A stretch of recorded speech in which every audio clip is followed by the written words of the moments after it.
selamat datang di channel Yesi Elix. Saya dari Prodi Ilmu Politik dengan NIM 120120068. Di sini saya akan membawakan sebuah materi mengenai hak asasi manusia yang biasa disingkat dengan HAM merupakan sebuah konsep hukum dan normatif yang menyatakan bahwa manusia memiliki hak yang melekat pada dirinya yang bersifat universal. Kemudian kita lanjut pada mind map yang sudah saya buat.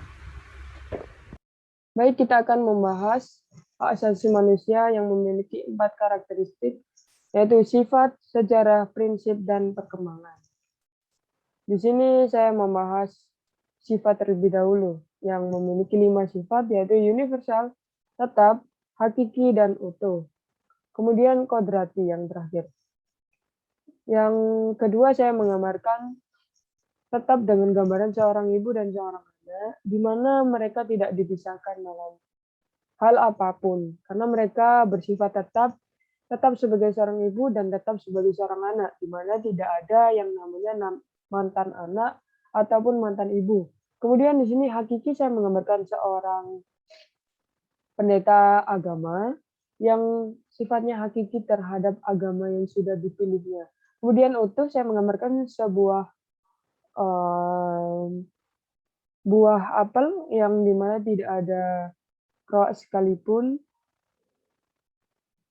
yang bersifat utuh. Kemudian kodrati saya menggambarkan lambang seorang wanita dan seorang pria yang tidak dapat mengubah hak ciptanya yang telah diberikan oleh Tuhan Yang Maha Kuasa. Kemudian sejarah.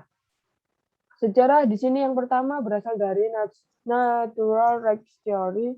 Dan yang kedua, pada abad ke-12, John Locke menjadi pemimpin di Inggris.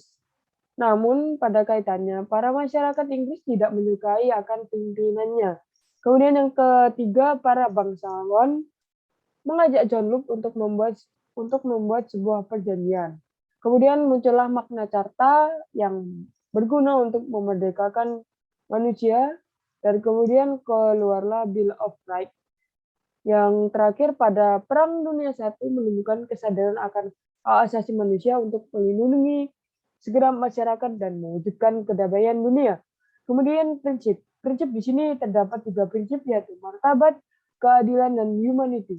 Di sini martabat saya menggambarkan sebuah mahkota, di mana mahkota dipakai oleh beberapa petinggi-petinggi seperti raja. Kemudian keadilan, dan yang terakhir humanity saya menggambarkan beberapa orang yang bergandengan. Kemudian yang terakhir perkembangan di Indonesia. Nah, perkembangan di Indonesia diawali dari adanya perlawanan terhadap penjajahan negara asing.